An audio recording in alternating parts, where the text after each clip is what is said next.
Look, I want you to imagine something for a second. You're sitting at your desk. You're making 85,000 a year. That's more than 60% of American households, by the way. You finally got that promotion you've been working toward for 3 years. Your salary jumped from 65,000 to 85,000, and you remember thinking, finally, I'm going to get ahead. But here's what actually happened.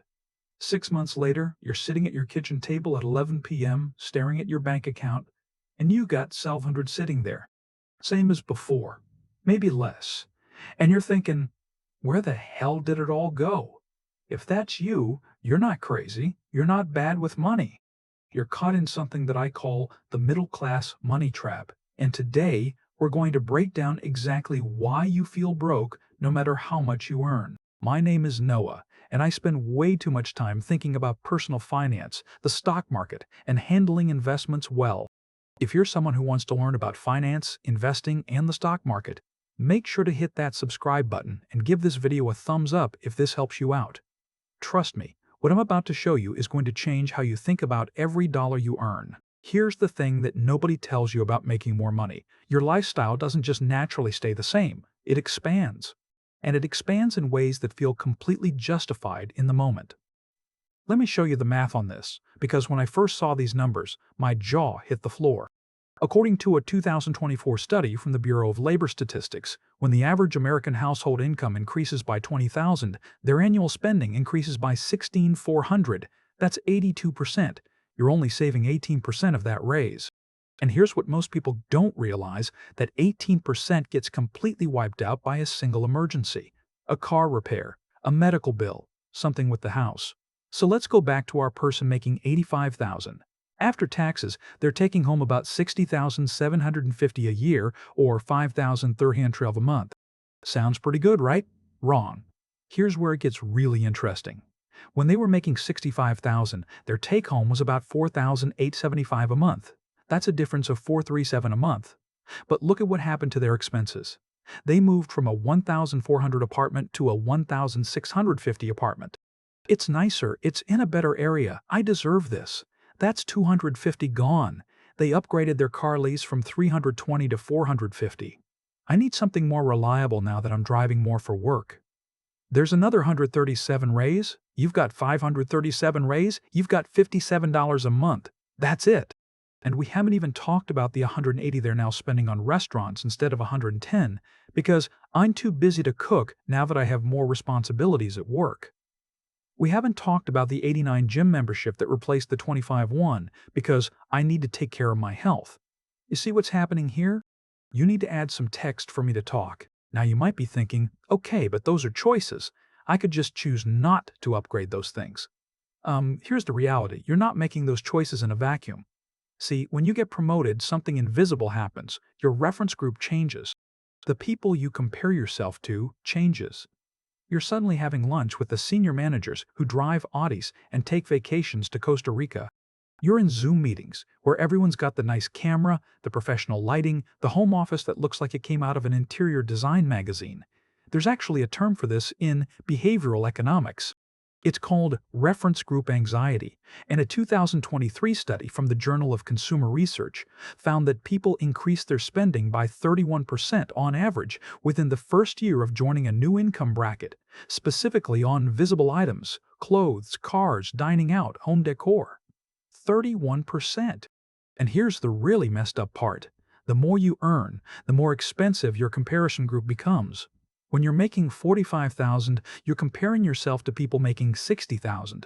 When you're making $85,000, you're comparing yourself to people making $120,000. It never stops.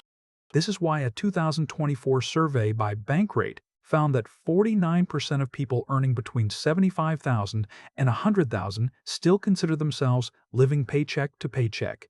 Nearly half. These are people in the top 35% of earners in America, and they feel broke. Look, here's what most people don't realize about the middle class. You're stuck between two worlds, and you get the worst of both. You make too much to qualify for most assistance programs, too much for subsidized childcare, for healthcare subsidies, for educational grants. But you don't make enough to actually afford the full-price version of these things comfortably. Let me break down the actual numbers for a middle-class family in 2024. Median household income, $75,000. Take home after taxes, about $56,250 a year or $4,687 per month. Now here are your fixed costs. Rent or mortgage, $1,285. That's the median for a 3-bedroom. Health insurance, $680 average for family coverage. Car payment, $530 average new car payment in 2024. Car insurance, $215. Utilities, $250. Internet and phone, $45. Student loan payment, $350 if you have the average student debt. Childcare, $1,200. If you have one kid in daycare. Add that up. We're at $5,220. Wait. Your monthly take-home is $4,687, and your fixed costs are $5,220? Yeah, you're already $5,220 in the hole before we've talked about food, gas, clothing, or literally anything else. This is where it gets really interesting. That household isn't doing anything luxurious. They're not going on fancy vacations. They're not driving a BMW. They're living what we consider a normal middle-class life. And the math doesn't work. Here's the thing that makes this even worse. Lifestyle changes are easy to adopt and almost impossible to reverse. Think about it. When you upgrade your apartment, you sign a lease. When you buy a nicer car, you're locked into payments for 5 years. When your kids start going to that better school or that nicer daycare, you can't just yank them out without massive disruption. This is what I call the lifestyle ratchet. Your expenses ratchet upward with every life change, every promotion, every improvement. But they don't ratchet back down when things get tough. A 2023 study from the National Bureau of Economic Research found something shocking. When people experience a temporary income increase, a bonus, a raise that gets reversed, a temporary side gig, 86% of them maintain their elevated spending levels for at least 2 years after the income increase ends. 86%. Your brain literally adapts to the new lifestyle within about 90 days, and that becomes your new baseline. That nicer apartment? After 3 months, it's not nice anymore. It's just normal. It's just home. The idea of going back feels like failure. This is why lifestyle inflation is so dangerous. It's not just about spending more. It's about locking yourself into a higher expense baseline that feels impossible to escape. Now, let's talk about something that really pisses me off: the middle-class tax situation. Here's what most people don't realize. The American tax system is incredibly progressive on paper, meaning the more you earn, the higher your tax rate. But here's the catch: it's most aggressive in the middle. Look at these numbers. If you're single making $45,000, your effective federal tax rate is about 12.5%, and you take home about $39,035. If you're single making $85,000, your effective federal tax rate jumps to about 18.3%, and you take home about $69,445. But here's where it gets weird. If you're making $200,000, your effective federal tax rate is only about 22.8%. See what's happening? Going from $45,000 to $85,000, your tax rate increased by 5.8 percentage points. But going from $85,000 to $200,000, it only increased by 4.5 percentage points. And we haven't even talked about state taxes, FICA taxes, and all the other stuff. But here's the real kicker. Wealthy people have access to tax strategies that middle-class people don't. Depreciation on real estate, capital gains treatment instead of ordinary income, opportunity zones, qualified business income deductions. According to a 2024 report from the Institute on Taxation and Economic Policy, households earning between $63,000 and $103,000 pay an effective total tax rate, federal, state, local, of about 25%. Meanwhile, the top 1% people earning over $570,000 pay an effective rate of 24.3%. Read that again. Middle-class Americans are paying a higher effective tax rate than the top 1%. That's insane. Look, here's something I've noticed in talking to hundreds of people about their finances. There's a psychological shift that happens when you start earning more money, and it completely changes how you think about spending. When you're making $40,000 a year, you think in terms of sacrifice. "I can't afford that" is a complete sentence. You meal prep, you drive your car into the ground, you say no to things, but when you're making $80,000, something shifts. You start thinking in terms of value. Is this worth it? becomes the question. And here's the problem. You can justify almost anything as worth it if you frame it right. That 6 latte? I work hard. I deserve this small luxury. That 50 dinner? It's about the experience and spending time with friends. That 120 monthly subscription box? It's actually saving me time, which is valuable. The Target run where you went in for paper towels and spent 180? I needed all of that stuff eventually anyway.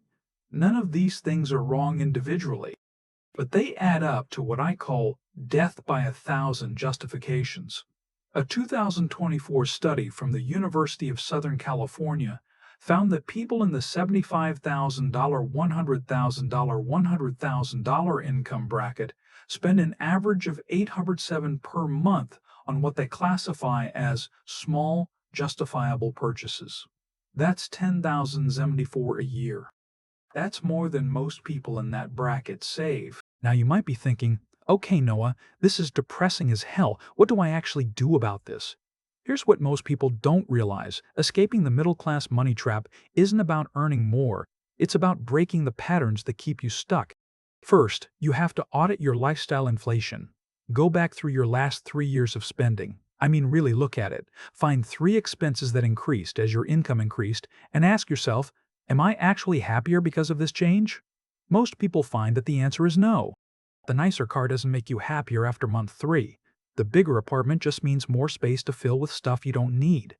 Second, create what I call a lifestyle lag. When you get a raise, wait 6 months before changing any major expenses. During those 6 months, automatically direct that extra money into savings or investments. Let your brain adapt to the idea of having more money without spending it. This is powerful because it breaks the instant gratification cycle. Third, focus on reducing your fixed costs, not your variable costs.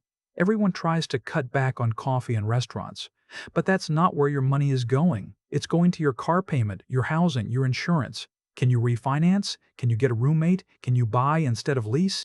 Can you move slightly further from work for significantly less rent?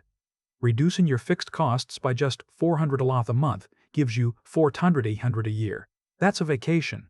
That's an emergency fund. That's actually starting to get ahead. Fourth, build your income streams, but don't inflate your lifestyle. This is the critical part.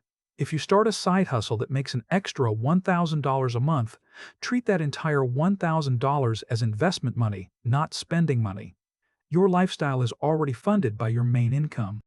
A 2023 study from the Federal Reserve found that people who maintain their primary income lifestyle while investing 100% of secondary income become financially independent 12 years faster on average than those who don't.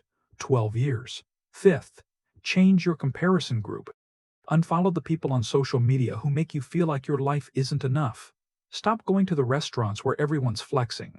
Start hanging out with people who prioritize financial independence over appearances. Your environment shapes your spending more than your willpower ever will. Here's the truth that nobody wants to hear.